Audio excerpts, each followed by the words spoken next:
Bonjour, merci d'assister à cette rencontre sur la question de savoir pourquoi les maîtres du thriller s'intéressent aux questions qui traversent, aux difficultés, aux problèmes qui traversent la société. Mais je voulais commencer avec donc Bernard Minier et Bruce Benhamran par faire une petite incise sur les héros récurrents. Parce que donc dans La Chasse, votre dernier ouvrage, Bernard Minier, c'est encore, ça n'a pas toujours été, mais pratiquement toujours, Martin Servaz, le flic de Toulouse. Qu'est-ce qui fait que c'est lui, ça doit être lui? Est-ce que c'est quelque chose qui vous protège? Enfin, j'invente peut-être, mais voilà, pourquoi c'est forcément lui? C'est à cause d'eux, en fait. Parce que chaque fois que quelqu'un vient me faire signer un bouquin, il me dit dans le prochain, il y a Servaz ou pas? Alors, bonjour la pression, quoi. Vous êtes docile comme ça? Moi, je suis soumis, moi, totalement. Non, mais en fait, déjà, dans le prochain, je le dis tout de suite, il n'y aura pas Servaz, déjà pour commencer. Mais il y aura un autre personnage qui s'appelle Lucia, qui est une jeune policière espagnole. C'est que le prochain se passe en Espagne, justement. Oui, c'est ça. Alors, il y aura des Pyrénées aussi, mais côté espagnol. Il y aura aussi l'université de Salamanque, qui est un endroit absolument incroyable. Mais on s'écarte du sujet, là. On va revenir. Pourquoi Servaz? Les gens sont énormément attachés à ce personnage. J'en suis surpris moi-même, parfois. Parce qu'au départ, quand je l'ai créé pour Glacé, c'était juste... j'avais même pas pensé qu'il y aurait un deuxième roman. J'écrivais Glacé, j'avais besoin d'un flic toulousain, donc je l'ai créé, j'ai donné certains attributs. Je voulais fuir tous les clichés qui encombrent le polar, le flic alcoolique, le flic borderline, le flic flingueur, l'inspecteur Harry, etc.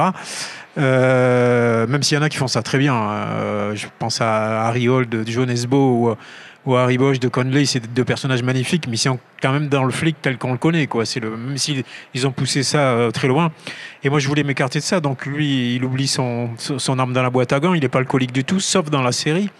C'est pour ça que je leur en ai voulu beaucoup, parce que dans la série, au bout de 5 minutes, à la télé, il ouvre la boîte à gants, il sort une flasque de, on ne sait pas trop, mais on sait que c'est de l'alcool, c'est pas du thé à la menthe. Et donc, j'ai déjà trouvé qu'ils avaient trahi le personnage avec ça. Et puis c'est un type normal. Alors il est très érudit, il est très cultivé, mais c'est vrai que je connais les flics toulousains, il n'y en a pas beaucoup comme ça. C'est pas moi qui le dis, c'est eux. Mais bon, après ils ont tous des centres d'intérêt, ils ont tous des hobbies, tous des passions, évidemment. Ils sont pas que des flics 24 heures sur 24. Mais voilà, je trouve moi, je suis le premier surpris. Les lecteurs se sont énormément attachés à lui. Est-ce qu'il y a une sorte d'identification entre lui et vous? Qu'est-ce qu'il a? De la part du lecteur ou de ma part, moi? Entre lui et vous. Non, alors moi je suis pas. Est-ce que vous lui prêtez des traits que vous aimeriez avoir? Ah, ça c'est autre chose. Ah oui. Non, pas des traits que j'ai, des traits que j'aimerais avoir. Ouais, les deux. Il a des qualités que j'ai pas. Genre? Quand il se trouve dans une situation très chaude où il prend des risques inconsidérés, je suis pas sûr que je prendrais les mêmes si j'étais à sa place. Faut quand même être lucide. Je suis pas. Et puis. Il est passionné par la musique de Mahler, par exemple. Il connaît tout sur Mahler. Moi, je connais pas tout sur Gustave Mahler. Je connais un peu, mais pas autant que lui. Mais voilà, je crois qu'ils se sont attachés à lui parce qu'au fond, ce qu'ils se disent mes lecteurs, quand ils lisent. Quand ils voient ces personnages, c'est que c'est quelqu'un qui pourrait croiser au coin de la rue, qui pourrait rencontrer à la boulangerie, qui pourrait avoir parmi leurs amis ou parmi leurs proches dans leur famille. C'est pas quelqu'un d'inaccessible. C'est pas le héros. On n'imagine pas qu'on puisse avoir pour ami ou pour voisin l'inspecteur Harry. C'est pas possible. Alors que Servaz, oui, on se dit pourquoi pas. Et je pense que c'est ça aussi qui plaît. Et puis il a une vie à côté de ses enquêtes. Bruce Benhamran, alors je fais là une parenthèse dans la parenthèse, parce que vous n'êtes pas encore tant connu que ça sur le terrain du thriller, mais alors vous êtes sur YouTube, une figure YouTube avec votre chaîne e-Pensée, Je suis sûr qu'il a plus de followers que moi en fait. Il en a enfin, j'ai regardé ces semaines, 1,15 million. Sur YouTube, oui. Sur YouTube, voilà. Donc e-Pensée, c'est e-pensée, le verbe à l'infinitif, qui est une chaîne de vulgarisation scientifique. Voilà, qui a quelques années d'existence. 8 ans d'existence.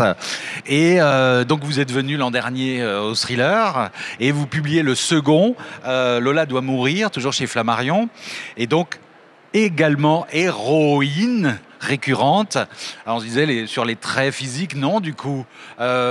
Marion Lambert, pourquoi vous êtes engagé aussi dans cette deuxième enquête? Pourquoi vous n'aviez pas terminé avec elle? Alors, en fait, donc Marion Lambert, dans le premier bouquin, dans l'Ultime Expérience, elle avait un tout petit rôle, en fait. C'était le premier bouquin, c'était pas une enquête policière. Dans l'histoire, il y avait une enquête de police, mais on l'a croisée quasiment. Et en fait, c'est un personnage que j'ai beaucoup aimé. Et là, quand j'ai attaqué l'écriture du deuxième, où je voulais vraiment que ce soit une enquête criminelle, je me suis dit, bon, il me faut un lieutenant de police, ok, il va être comment ce lieutenant de police? Il va avoir quoi comme qualité? Il va ressembler à quoi? Et puis, immédiatement, je me suis dit, bon, ben, Marion Lambert, quoi. Voilà. Parce que ce qu'elle a de spécifique, c'est du poil à gratter, si on veut. En fait, voilà, si je devais résumer, Marion Lambert, bon, déjà, outre le fait que on n'a aucune idée sur moi, je décris absolument pas ni à quoi elle ressemble physiquement, ni quel âge elle a. Il y en a qui s'imaginent qu'elle a 25 ans, d'autres 35, d'autres 45. Moi, je peux vous la dessiner, hein. Franchement, je peux vous la dessiner. Oui, mais chacun peut dessiner la sienne. Moi, je trouve ça très bien. Et en fait, on va dire sa particularité, c'est que bon, ce qui est pas extraordinaire dans un polar, c'est qu'elle est extrêmement rigoureuse. Mais c'est-à-dire que pour elle, résoudre un meurtre ou un vol de téléphone, ça n'a pas plus ou moins d'importance. C'est une affaire qu'elle doit gérer avec autant de zèle et de détermination, ce qui lui pose beaucoup de problèmes face aux réalités du monde. Oui, enfin, de sa hiérarchie notamment. Oui, mais parce que sa hiérarchie doit gérer un certain nombre de personnes avec un certain nombre de dossiers, et qu'à un moment donné, la vie de la société fait qu'il y a des affaires plus graves que d'autres. Et donc, vous êtes aussi tatillon qu'elle? Non, beaucoup moins. J'aimerais bien, il faudrait que je sois un peu plus tatillon, pas autant qu'elle, il faudrait que je sois un peu plus tatillon que je le suis en vrai, mais non, je suis beaucoup moins. Alors, il a 1,5 million de followers. Pourquoi tu veux qu'il soit plus tatillon? C'est bon comme ça, quoi. Non, je pose une question que je fais. Moi, ce qui m'intéresse, je voudrais qu'il me dise comment je fais pour avoir 1,5 million de followers. Parce que j'ai plein de lecteurs et j'ai pas beaucoup de followers. Vous allez boire un café après ensemble. D'accord, ok. Et alors, donc voilà, on a retrouvé un point commun de Thriller, c'est l'enquêteur récurrent. Et alors, ce qui fait la particularité, c'est que ces ouvertures où on reste un peu saisi. Et là, du coup, dans La Chasse, Bernard Minier, votre nouveau thriller, alors comme ouverture, ça se pose là, quoi. Donc c'est un médecin qui vient de passer des heures supplémentaires avec sa maîtresse, qui rentre crevé dans les Pyrénées ariégeoises. Voilà, je sais plus je crois qu'il pleut. Oui, il pleut, oui, il y a du brouillard, oui, il pleut, je me rappelle plus moi-même. Et puis alors au détour d'un virage, paf, dans les phares de sa voiture, un cerf. Ah ben non, pas un cerf, ou alors si, un cerf. C'est quoi cette apparition? Oui, alors effectivement, c'est un jeune homme qui fuit la nuit dans la forêt d'Ariège. Et l'Ariège, il faut savoir que c'est le département le plus boisé d'Occitanie et c'est aussi le moins peuplé. Donc une petite route qui existe où il passe jamais personne. Et il fuit, on ne sait pas trop ce qu'il fuit, quelqu'un ou quelque chose dans la forêt. Il est nu. Il a une espèce de capuchon en peau avec des bois de cerf, une imitation de tête de cerf dont il ne peut pas se débarrasser, qu'on lui a attaché. Parce que c'est raconté dès la première page. On l'a sorti du coffre d'une voiture et on le chasse. Et c'est en fait la proie. C'est ça, c'est la proie. Chasse privée. Et en fait, on ne sait pas qui le chasse, pourquoi il est là. Et au moment où il veut s'échapper, en effet, il traverse une route où jamais personne ne passe. Et pas de bol. À ce moment-là, il y a ce médecin qui fait des heures sup, comme tu dis, qui rentre très tard, qui est fatigué, et qui passe sur cette route et qui va le heurter. Le sauver ou... Voilà, enfin le sauver, oui. Non. Pas vraiment. Bruce Benamran, alors je dois avouer, je me suis demandé si c'était pas une coquille, parce qu'on lit le titre « Lola doit mourir » et la première victime s'appelle Alice. Parce qu'on attend Lola, hein, en commençant le bouquin, quoi. Donc oui. On a Marion, l'enquêtrice, mais puis il y a cette Alice.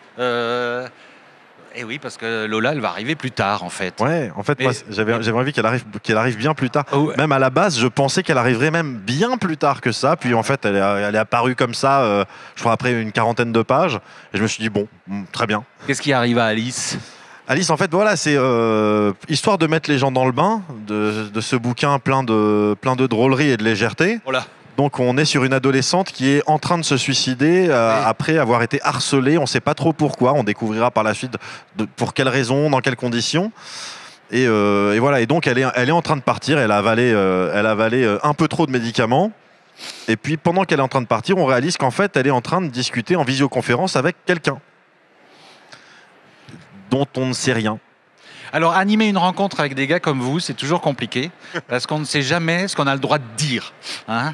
Je me souviens de quelque chose autour de l'ultime expérience, votre premier livre, qui était savoureux à Colmar. Que tu as spoilé. Ouais, c'était pas moi. La première question avait spoilé le mot de la fin. C'était pas moi. C'est un lecteur, d'accord. Non, l'animatrice du débat avec Bruce. Oui, mais c'était enregistré, donc ça avait pu être ça avait pu coupé. être monté, c'était une captation vidéo. Autant béni des captations vidéo. Et donc, comme aujourd'hui d'ailleurs, la rencontre est en captation vidéo et sera disponible sur les réseaux de la ville de Colmar et de la bibliothèque de Colmar. Alors les followers de Monsieur Bruce Bannerman, je vous invite à venir me suivre, ça m'en fera quelques-uns de plus. Et donc, on peut dire quand même, Bruce, le nom, elle est sur un site, dont le nom de ce site, c'est Les Amoureux du Voyage. Qu'est-ce qu'on peut dire de plus sur ce voyage? On va découvrir. On va découvrir très beau nom, très romantique. On va découvrir très vite effectivement un site dont l'essentiel du site en fait est un forum. Donc le site s'appelle Les Amoureux du Voyage, qui est un site donc d'entraide au suicide, mais d'entraide au suicide, où les gens s'entraident pour se suicider, non pas pour se sortir des idées suicidaires, tout ça, mais où il peut y avoir des questions de style, si je veux utiliser les médicaments, lesquels prendre, quelle posologie, voilà. Et il faut savoir que ce genre de site, ça existe. C'était une de mes prochaines questions, oui. Ça existe, alors jusqu'à, on va dire, il y a 15 ans, ça existait en pleine lumière, sans problème. Aujourd'hui, ça existe en général, quand ça commence à être assez volumineux, c'est rapidement signalé et donc le site se fait fermer pour rouvrir 1 heure plus tard ailleurs. Mais ce genre de site existe tout à fait. Mais ça me permet de continuer et je ne dirai pas grand-chose, ne vous inquiétez pas, sur Charon, parce que de l'autre côté de l'écran, il y a un certain Charon qui donne les aides au suicide. En fait, ouais, ce personnage... Et on s'aperçoit que légalement, ce qu'il peut dire, c'est très compliqué. Qui évidemment, j'ai pas lu le livre, mais Charon, c'est transparent, c'est le passeur, c'est celui qui fait traverser. C'est totalement le passeur. Fait traverser le fleuve. Mais il y a quelque chose que je ne peux pas dire lié à Charon. Et en fait, voilà, c'est ce personnage qui accompagne les gens. Et justement, et en fait, donc, on va réaliser ça pareil, ça arrive dès le premier chapitre, où on a ce personnage de Caron, donc Caron ou Charon, ça dépend comment on le prononce, qui discute donc avec les personnes suicidaires, et à la fois on sent qu'il les encourage, et en même temps il a beaucoup de réserves qui sont liées à des règles. Il est très attentif à un certain nombre de règles qui sont importantes pour lui, notamment parce que ces règles le protègent légalement.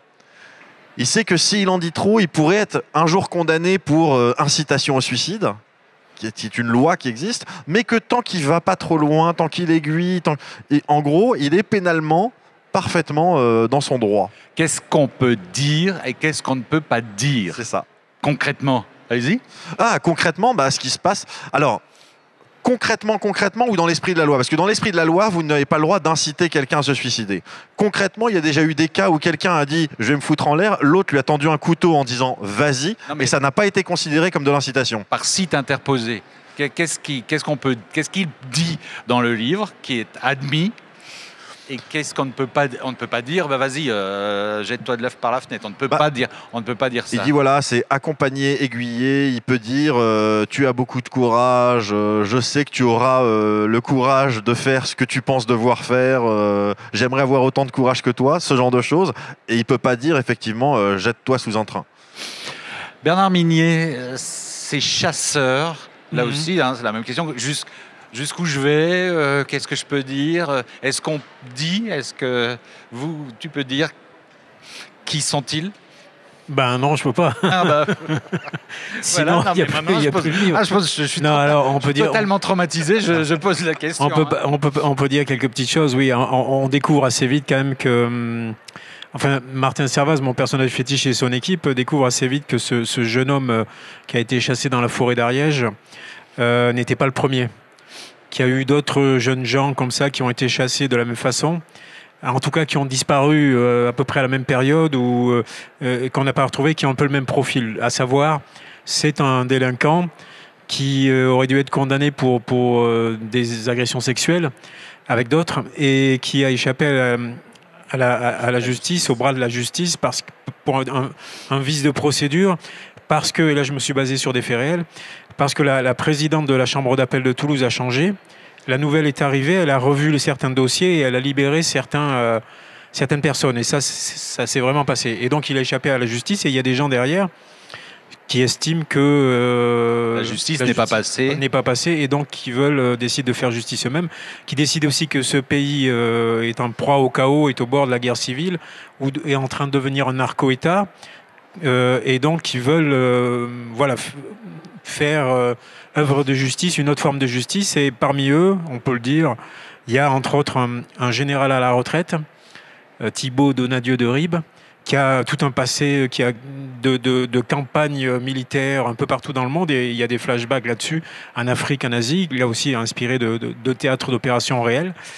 Et il se trouve que le livre est paru cette année, le 1er avril 2021. Et 3 semaines après, on avait une tribune écrite par des généraux à la retraite qui paraissait dans la presse où ils estimaient que c'était le chaos dans le pays et il fallait remettre de l'ordre. Et allez, donc, questions. Il répond à mes questions. Ah zut, je t'ai spoilé ta question, tu vois. Très très bien. Un prêté pour un rendu. Voilà. Non, mais continue. Oui, tout à fait. Il y a eu cette tribune des généraux. Ah oui, on s'aperçoit. Moi, quand j'ai vu, je me suis dit, mince, je suis pas tombé si loin que ça, puisque 3 semaines avant, je parlais d'un général à la retraite qui voulait remettre de l'ordre avec d'autres personnages dont je tairai l'identité pour pas spoiler. Cette semaine encore, il y a eu des descentes de police auprès de milices d'extrême droite, enfin de oui, tout à fait. C'est complètement dont un militaire, un caporal de Belfort installé à ce qui prouve que mes informations étaient assez bonnes. Les informations sont assez bonnes. Et il se trouve que l'année d'avant, j'ai sorti un livre qui s'appelle La Vallée, où je parlais d'une population qui se retrouvait confinée dans une vallée parce qu'un pan de montagne tombe sur la route, la seule route d'accès à cette petite ville d'Aigues-Vives. Et donc, alors évidemment, la population se trouve enfermée. Moi, bien sûr, cerise sur le gâteau, j'ai rajouté un assassin qui en profite pour se déchaîner. Et je devais sortir le livre, La Vallée, en 2020, devait sortir le 1er avril. Donc dans le livre, on parle de gens qui sont enfermés, confinés, d'enfants qui ne vont plus à l'école, de parents qui sont au chômage technique. Les mots sont dans le livre parce que voilà, et en fait, moi j'allais sortir ce livre et finalement c'est le livre lui-même qui s'est retrouvé confiné puisque le 1er avril toutes les librairies étaient fermées et on a été obligé de le sortir après le premier confinement. Oui. Donc voilà. Quand les libraires sont devenus essentiels. Je suis en train de me demander si je suis ce dont je vais parler la prochaine fois. Il faut bien que je réfléchisse avant de l'écrire. Voilà. Pour qu'on connaisse, ou ouvrir un cabinet de voyance. J'y ai pensé, surtout que dans ma maison d'édition, il y avait jusqu'à une date récente, je ne sais pas si elle y est toujours, il y avait Elisabeth Tessier. D'accord. Et finalement, je trouve que je suis plus crédible. Je suis assez bon quand même, je pourrais peut-être la remplacer. Et peut-être plus crédible, oui. Ouais. Sur le point de départ, est-ce que pour s'atteler, pour tous les deux, à des projets de près de 500 pages, donc c'est un paquet de boulot quand même, un paquet de travail, de documentation, d'écriture, il faut être sacrément motivé pour se lancer dans une telle aventure, donc il faut que quelque chose vous fasse bondir. Donc je voudrais savoir, Bruce Bénin, pour commencer par Bruce, qu'est-ce qui fait qu'on trouve, quel événement, quel moteur qu'est-ce qui a été moteur pour Lola doit mourir? Déclencheur et moteur. Je suis désolé, mais je vais avoir des réponses un peu bateau, malheureusement, mais je dirais, une fois que j'ai l'idée maîtresse, une fois que je sais en vrai de quoi le livre parle. C'est-à-dire, je commence à avoir une petite structure, une petite histoire. Oui, mais ce qui m'intéresse, c'est avant. C'est qu'est-ce qui fait qu'on se lance dans ce projet?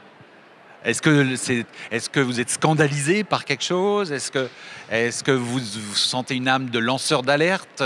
Là, en l'espèce, pas tellement. C'est-à-dire que j'espère être didactique sur ce que c'est que le cyberharcèlement, sur comment ça fonctionne, sur comment fonctionnent réellement les réseaux sociaux, ce genre de choses.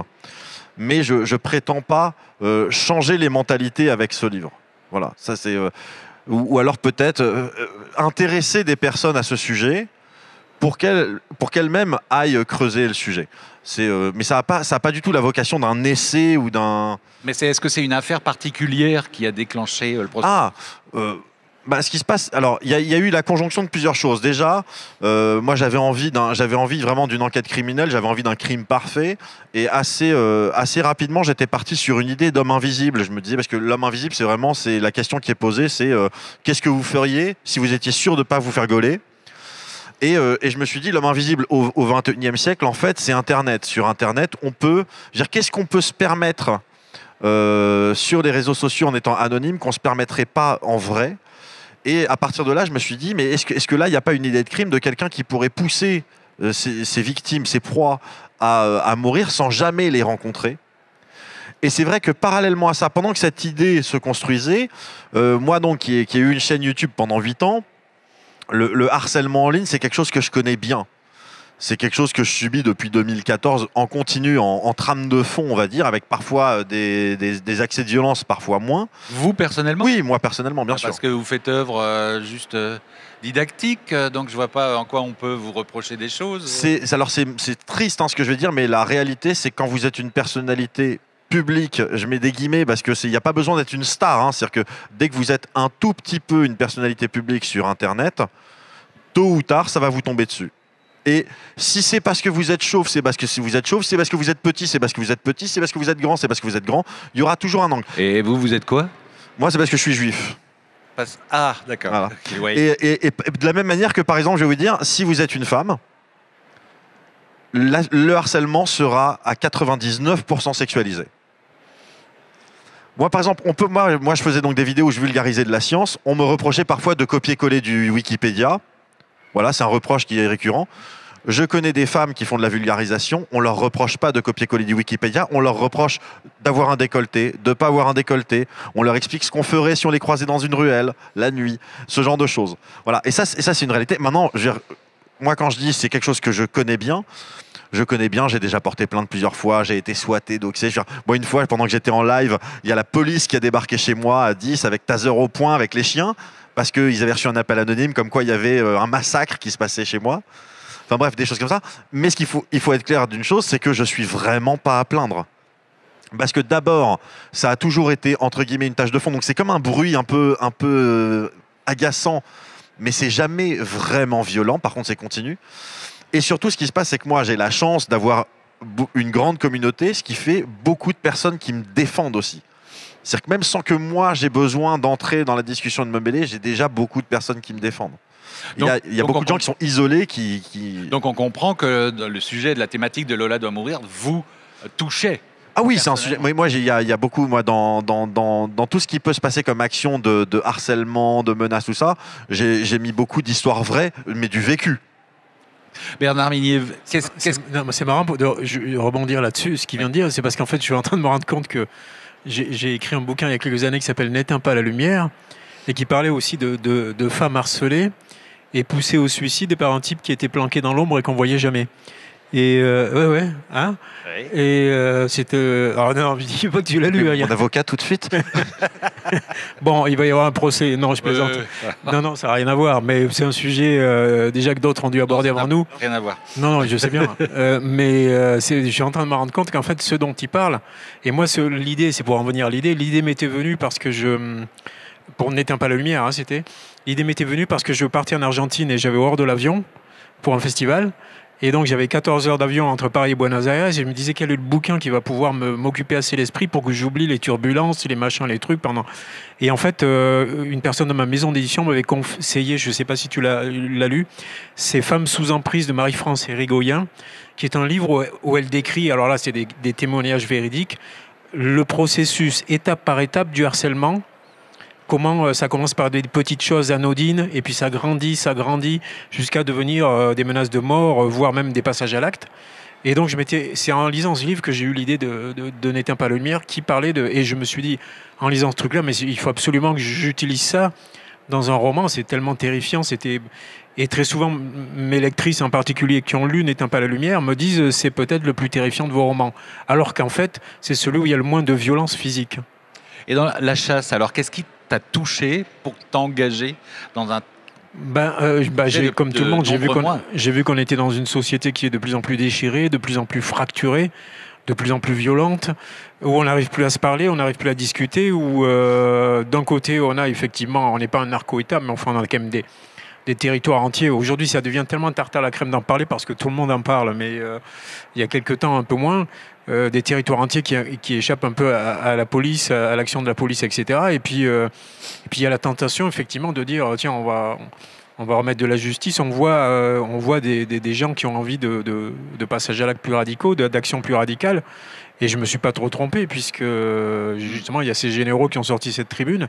La Chasse est sans doute de tous mes romans le plus politique. Politique, pas au sens militant, politique au sens que donnait Aristote à ce mot, c'est-à-dire la vie de la cité. C'est sans doute celui qui parle le plus de la société dans laquelle on vit. Et parce que j'avais envie d'aborder ce sujet-là, comme quand j'ai écrit le bord de l'abîme, j'ai commencé à m'intéresser à l'intelligence artificielle. J'y connaissais rien, je savais pas ce que c'était. J'en entendais parler par la presse, mais moi j'aime bien aller directement à la source. Donc j'ai été lire tous les livres documentés là qui avaient été écrits sur la question. J'ai rencontré des gens qui s'y connaissaient. Je me suis déplacé jusqu'à Hong Kong, etc. Et là je me suis rendu compte là aussi que j'avais le sujet d'un roman. Donc c'est souvent une question que je me pose, une interrogation personnelle que je transforme finalement ensuite en fiction. Alors évidemment, et c'est pareil pour Bruce, j'imagine, en faisant ça, en rendant la chose aussi addictive et palpitante que possible, parce que on sait très bien qu'au fond, c'est pas pour faire rentrer une idée dans une tête, c'est pas par le raisonnement, par les arguments qu'on va y arriver, parce que ça fonctionne jamais les arguments, c'est par les émotions. Si vous déplacez le débat sur le terrain émotionnel, à la limite, vous privez votre interlocuteur de réflexion.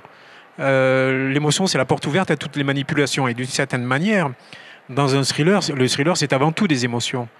Parce qu'on se met dans la peau des personnages, on essaie de provoquer l'empathie, on essaie de faire que les lecteurs, les lectrices s'identifient aux personnages. Et à partir de là, on peut transmettre des choses. Cela dit, tu disais tu n'es pas militant. Oui. Mais moi, j'ai le sentiment que c'est quand même le plus engagé. Oui, le plus politique, comme je t'ai dit. Voilà, mais je ne prends pas parti vraiment. Je décris une situation. Mais pour moi, c'est le thriller ou le roman d'un homme en colère. Non, pas du tout. Plutôt d'un homme inquiet. Non, je suis plus inquiet qu'en colère. Je suis inquiet sur quand même. Hein. Sur la société. Oui, d'accord. De temps en temps. En même temps, oui. Quelques petites piques par-ci par-là, mais quand même. Mais c'est pas si. Non, c'est pas si. C'est pas. Je veux dire, je suis pas. Je dis pas que c'est pas bien. C'est si tu basculais, si l'auteur bascule dans la haine, ça va pas. Non. Et je pense qu'être porté par une colère, pour moi. Oui, mais même délivrer un message, je délivrais pas vraiment de message. Tu sais, moi j'ai adoré le néo-polar dans les années 70 et 80. C'est formidable, mais c'était quand même c'est autre chose. C'était quand même des romans politiques, extrêmement politiques, presque tous à gauche. Et à un moment donné, c'était tellement politique, on cherchait tellement à délivrer des messages qu'on oubliait presque l'intrigue et les personnages et tout ça. Ouais. Et moi, ça m'intéresse pas du tout de faire ça. Moi, je veux vraiment d'abord divertir mon lecteur, l'entraîner, l'attraper par le col depuis la première page et puis le lâcher jusqu'à la dernière. Et après, en contrebande, on peut passer des petites choses. Mais c'est plutôt une interrogation. Je pense toujours à Milan Kundera, disait que l'esprit du roman, c'est l'esprit de complexité. Et au fond, on est là. Moi, ce qui m'intéresse en tant qu'auteur, c'est l'humain, c'est la vie, c'est la complexité des individus et du monde. Et c'est effectivement le contraire de l'idéologie, de la pensée de groupe. Et moi, aujourd'hui, je trouve que l'idéologie, elle est beaucoup trop présente partout. L'idéologie, le réel finit par disparaître derrière le fake, derrière les tweets en 140 caractères, derrière le fantasme et derrière l'idéologie. Comment vous réagissez? C'est intéressant, Bruce Bannerman, par rapport à tout ce que vient de dire Bernard Minier. Parce que vous mettez des choses sur la table aussi, quoi. Voilà. Ouais, alors après maintenant ça va être la difficulté, c'est est-ce que je fais une réponse courte ou une réponse longue? Allez. Parce que par contre ça risque d'être long, quoi. Je vous arrêterai. Voilà. Mais je vais pas redire ce qui a été dit. C'est évidemment, je suis d'accord. On vit dans un monde de plus en plus. Au final, du coup, je le redis. On vit dans un monde qui est de plus en plus fracturé, mais moi, je dis dans un monde qui est de plus en plus radicalisé aussi. Il y a eu un énorme accélérateur qui a été la crise du Covid, notamment. Alors, pour plein de raisons, parce qu'il y a eu des gens qui font confiance au consensus scientifique, d'autres moins, mais même indépendamment de ça, simplement d'un point de vue pratique, les différents confinements ont fait que les gens ont passé beaucoup plus de temps sur les réseaux sociaux qu'avant. Or, les réseaux sociaux, ce qu'il faut bien comprendre, c'est un truc dont je parle un tout petit peu dans le livre, c'est que n'importe quelle personne sur Facebook ou sur Twitter, moi sur Facebook, je ne sais pas combien j'ai d'amis, mais j'ai un nombre normal d'amis, je crois 120 ou 150 amis, ce qui est la moyenne. Si je voyais tout ce que chacun poste, et ce que chacun like, et ce que chacun commente, mon fil d'actualité serait saturé en permanence, ce qui fait que je n'irai jamais sur Facebook.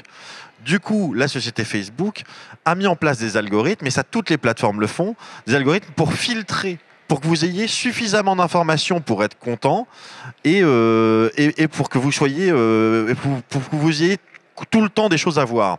Sauf qu'ils filtrent comment ? Ils filtrent en fonction de ce que eux pensent, de ce que eux déduisent que vous allez aimer, de ce que vous allez voir. Et ça, c'est ce qu'on appelle les bulles. C'est le phénomène de bulles. C'est ce qui fait que quelqu'un qui croit que la Terre est plate va finir par ne voir plus partout que des informations qui le confortent dans cette idée que la Terre est plate. Et ça rend le débat absolument impossible. Moi, j'avais vu à une époque, c'était marrant, c'était à l'époque des dernières présidentielles, où sur Facebook, il y avait quelqu'un qui avait fait un sondage public pour savoir qui allait gagner. Et le sondage avait donné Marine Le Pen gagnante au premier tour avec 58%. Au premier tour. Sur Twitter, un sondage similaire qui avait donné Jean-Luc Mélenchon vainqueur au premier tour avec, pareil, je crois, 61%.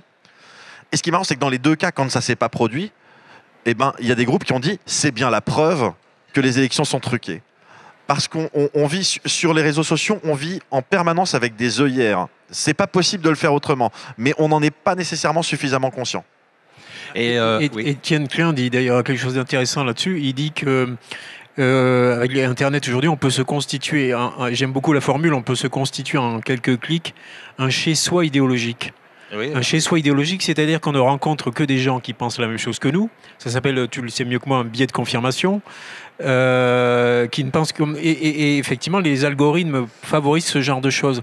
Donc du coup, on a l'impression qu'on est un peu le centre de l'univers, et c'est valable pour toute personne qui utilise les réseaux sociaux. Alors qu'en fait, il faudrait un Copernic ou un Galilée à chacun pour lui faire comprendre que c'est pas le monde qui tourne autour de lui, mais que c'est lui qui tourne. Le problème, c'est à chacun, voilà. Ouais, ça fait beaucoup de monde. Ouais. Je sais. Moi compris. Quel que soit le sujet, on a l'impression d'être avec le consensus. On a l'impression qu'on est d'accord avec le consensus. Et surtout qu'on a une idée qui est majoritaire. C'est ça. Même quand elle est minoritaire. Parce qu'effectivement, on ne voit que des avis convergents avec le nôtre. Oui. Et si un avis contraire devait nous arriver, on le bloque. Ça peut arriver, oui. Il y a des gens qui bloquent. Ouais. Il y a des gens dont le réflexe, c'est de bloquer. Mais en général, moi, ce que je constate, par exemple, sur Twitter, pour moi, c'est le cas le plus flagrant, parce que sur Facebook, en général, on est avec des amis ou des amis d'amis. Twitter, on est vraiment avec des inconnus. Instagram, c'est encore un peu différent. On est plus sur de la photo. Mais sur Twitter, ce qu'on constate, c'est que, voilà, par exemple, s'il y a un groupe qui va penser que la Terre est ronde et un autre groupe qui va penser que la Terre est plate, les interactions entre ces deux groupes ne consistent pas à essayer de débattre pour la plupart. Il y en a qui essayent de débattre, mais en général, ça va consister à dire au reste de son propre groupe « Regarde comment je viens de casser son argument à celui de l'autre groupe ». C'est-à-dire qu'on reste entre soi à expliquer pourquoi les autres ont tort. Oui, justement, je crois qu'il y a un mot qu'on ne peut plus utiliser, c'est débattre, justement. On essaie de convaincre. Twitter, en général, le mot débat sur Twitter est considéré comme une blague en soi. Ce qui s'entend, c'est-à-dire qu'un tweet, maintenant 280 signes. S'il y a très peu de nuances. Moi, j'ai appris en 2019, ça fait quand même des années que j'utilise Twitter. En 2019, j'ai appris que le fait de terminer mes tweets par un point était vécu comme quelque chose d'agressif, et que terminer mes tweets par des points de suspension était entendu comme quelque chose d'arrogant.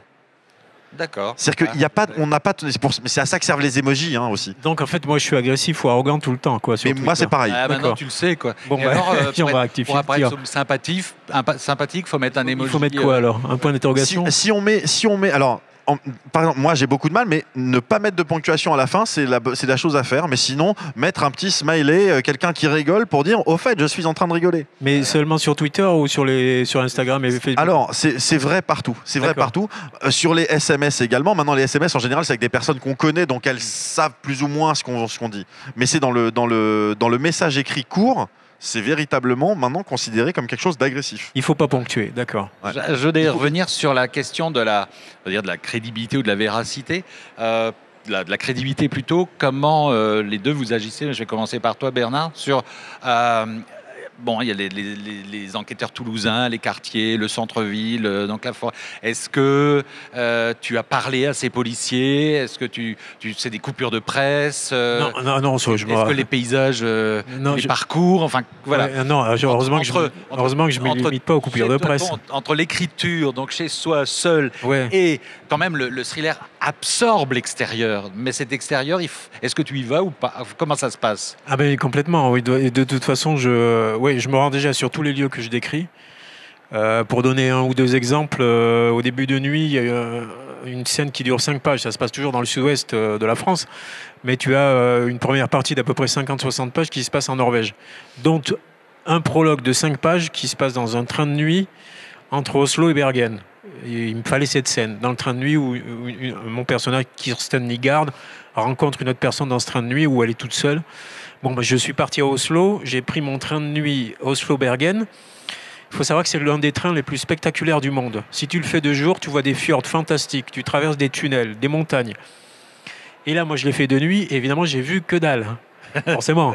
Et à part des mètres de neige sur les quais et des 4x4 garés juste au bord du quai, c'est tout. Okay. Mais c'était le but, parce que je voulais être dans l'ambiance de mon personnage. Donc voilà. Quand j'ai écrit une putain d'histoire qui se passe dans une île au large de Seattle, je suis parti à Seattle, j'ai rencontré les membres de la brigade criminelle de Seattle, je me suis retrouvé au volant d'une voiture de patrouille, telle que c'est dans les films. Alors, je la conduisais pas quand même, elle était à l'arrêt, il ne faut pas exagérer non plus. Mais en fait, le patrolman m'avait laissé la place, il y avait le gun, il y avait le donut et tout, c'est vraiment comme dans les films. J'ai rencontré les shérifs, j'allais trouver des shérifs sur les îles, j'ai visité leurs services. C'est beaucoup plus facile au départ de rencontrer des policiers américains que français. Ouais. Pour rencontrer les policiers de Toulouse, qu'aujourd'hui je connais, qui sont des amis, hein, j'y vais. Au début, il a fallu que je rencontre d'abord le directeur de la PJ, qui m'a reniflé, puis qui m'a laissé. Donc je vais systématiquement. Et là, j'ai un livre qui sort, qui va se passer à l'université de Salamanque, où il y a un groupe de criminologie. Je suis parti cet été à Salamanque. J'ai rencontré le groupe de criminologie, c'était absolument génial. Ils travaillent en sous-sol, tu sais, comme dans Le Silence des agneaux. Le groupe est en sous-sol de la faculté de droit. J'ai visité leur service et je voulais installer une tente parce qu'un de mes personnages est agoraphobe, donc il a installé ses ordinateurs sous une tente, à l'intérieur des locaux. Et donc je regardais leur bureau et je leur ai dit « mais c'est pas bon, ça va pas, les bureaux sont trop petits, je pourrais pas mettre ma tente ». Et donc, ils se sont tous marrés. On est parti à la recherche dans les sous-sols de la faculté de droit d'une pièce assez grande pour mettre la tente. Et là, il y avait un laboratoire de criminologie où personne ne va jamais, ou que seul un professeur connaissait. Donc, on a été chercher chez le concierge la clé pour ouvrir la porte. On ouvre la porte du laboratoire de criminologie. La fenêtre, le rideau était baissé, elle ne s'ouvre jamais, donc c'était éclairé au néon. Et là, on avait des portraits sur les murs. J'ai fait des photos, et je les sortirai le moment venu. De Ted Bundy, de Charlie Manson, des grands portraits sur les murs. Et j'ai dit, mais c'est génial. Je mesure 11, je fais avec des pas, tu sais, je faisais des pas comme ça devant tout le monde. 7 mètres sur 11, c'est parfait, j'achète. Et donc, j'ai installé ma tente dans cette pièce-là qui existe, sauf qu'il n'y a pas de tente. Même méthode, Bruce Ben Amran? Pas du tout. J'aimerais bien, mais pas du tout. Non. Bon, après maintenant, si, pour être honnête, c'est-à-dire que moi j'ai dans le dernier, donc dans Lola doit mourir, il y a très peu de déplacements, il y a très peu de lieux. Ils sont derrière leur écran. Oui. On est vraiment dans une atmosphère quasiment de télétravail, c'est-à-dire à part le lieutenant de police qui va aller à un endroit pour aller discuter avec quelqu'un et revenir, les gens ne se déplacent pas de là où ils sont. En revanche, j'ai beaucoup discuté avec des juristes, notamment avec Maître Eolas, donc un avocat pénaliste qui a un blog depuis des années sur Internet que je connais un petit peu, donc de où en était le droit et notamment de l'applicabilité des lois relatives au harcèlement, au cyberharcèlement et tout ça. Et j'ai discuté aussi avec quelques journalistes qui avaient vécu de près l'affaire de la Ligue du LOL. Et quoi d'autre? Et puis aussi avec des personnes qui s'y connaissent un petit peu en matière de Bitcoin. Alors, je parle très très peu de crypto-monnaie. C'est juste qu'il y a un des personnages qui fait payer ses services en crypto-monnaie. Voilà, je voulais juste être sûr de ne pas dire d'ânerie, donc d'avoir les bons termes. Mais sinon pour le reste, c'était relativement accessible comme information. Et à l'inverse, comme mais tous les deux, mais vraiment, je pense le suicide, enfin les drames qui se passent à travers les écrans, si j'ose dire. Qu'est-ce que vous êtes autorisé comme fiction? Parce que face à la tragédie, c'est un peu compliqué comme d'inventer. Ce qui se passe, c'est que je voulais pour les suicides, c'est-à-dire je voulais que ce soit assez froid et assez cru, mais je voulais pas que ce soit spectaculaire. Je voulais parce que voilà, c'était un choix, j'ai eu du mal, mais notamment moi il m'est arrivé un truc qui était assez terrible où là je me suis dit il faut vraiment que je fasse attention. C'est qu'il y avait donc il y a plusieurs personnes qui se suicident dans l'histoire. Wouh. Et il y en a un notamment dont je lui avais donné un nom qui était il vivait dans le sud-ouest de la France. Je lui avais donné un nom qui était un nom de famille originaire du sud-ouest de la France. Puis je me suis dit, je vais quand même aller chercher sur Google, voir si c'est pas une personne qui existe, si c'est pas une personnalité locale ou un truc comme ça, parce que si je me retrouve et puis d'un coup c'est le maire d'un village quelque part, je me dis c'est pas terrible. Et en fait le nom correspondait à un adolescent de 14 ans qui a été enlevé il y a 10 ans et qui a jamais été retrouvé. Bernard, sur cette même question, et ce sera le mot de la fin de cette rencontre, sur la question de qu'est-ce qu'on s'autorise face aux tragédies humaines qui sont bien réelles, toutes ces questions de société, la violence dans nos sociétés qui est bien réelle et qui fait des victimes tous les jours. Il y a l'auteur est confortablement installé à écrire sa fiction. Est-ce qu'il y a des moments où on se pose des questions? Déjà, quand tu vas à la rencontre de policiers dont c'est le métier vraiment, qui sont vraiment confrontés à la violence, la brigade criminelle, à des vrais meurtres, à des choses absolument horribles, ça te donne à réfléchir quand même. Toi, tu viens pour écrire des histoires, mais pour écrire, c'était lequel? Je crois que c'était pour Sœur. Je ne sais pas si tu as entendu parler de l'affaire Jean-Baptiste Rambla, le petit frère de la victime de la victime soi-disant victime de soi-disant de Ranucci, l'affaire du pullover rouge, qui lui-même est devenu un tueur. Bon, mais j'étais descendu à Toulouse pour justement aller visiter le service de la police criminelle de Toulouse pour leur poser des questions pour préparer Sœur, surtout sur la différence de travail entre la police des années 90 et la police d'aujourd'hui. Et je dormais donc à Toulouse chez un policier. Le lendemain, c'était le vendredi, je devais aller sur place. Et dans la nuit, il y a une jeune femme qui est quasiment décapitée dans sa chambre, une très jeune femme, d'une vingtaine d'années. Et donc le lendemain, je me retrouve, parce qu'ils m'ont quand même accueilli au SRPJ de Toulouse, dans les bureaux, alors qu'ils étaient en train de mener une vraie enquête sur une femme qui avait été assassinée, quasiment la tête détachée du corps. Et là, je les vois, ils passaient des vrais coups de fil, ils recevaient des vrais coups de fil du légiste, mais devant moi, ils faisaient leur enquête devant moi. À partir de là, quand même, tu te dis, oui, moi je suis auteur de fiction, mais là, on est dans la vraie vie, quoi. Donc ça t'incite à une certaine humilité. Il y a une chose que je m'interdis pour en finir avec ça. Je décris, même quand il y a des victimes qui sont des enfants ou des adolescents dans mes livres. Par exemple, dans le premier Glacé, il y avait une colonie de vacances avec des enfants qui vivaient des choses absolument abominables. Je ne les décris pas. Il n'y aura aucune scène où on voit ce qui se passe avec les enfants. C'est rapporté après par des témoins ou par les victimes elles-mêmes. Mais je ne décris pas la scène. Ça, je me l'interdis. Merci beaucoup Bernard Minier, merci beaucoup Bruce Benhamran. Merci. Bernard Minier n'est là qu'aujourd'hui, donc il faut en profiter. Je pars en courant parce que après Mais vous dédicacez encore un peu, dans 30 minutes, donc je vais prendre mon train. Donc Bernard Minier sur le stand de Carpe Diem et Bruce Benhamran sur le stand de RUC. Merci d'avoir assisté à cette rencontre et bonne continuation.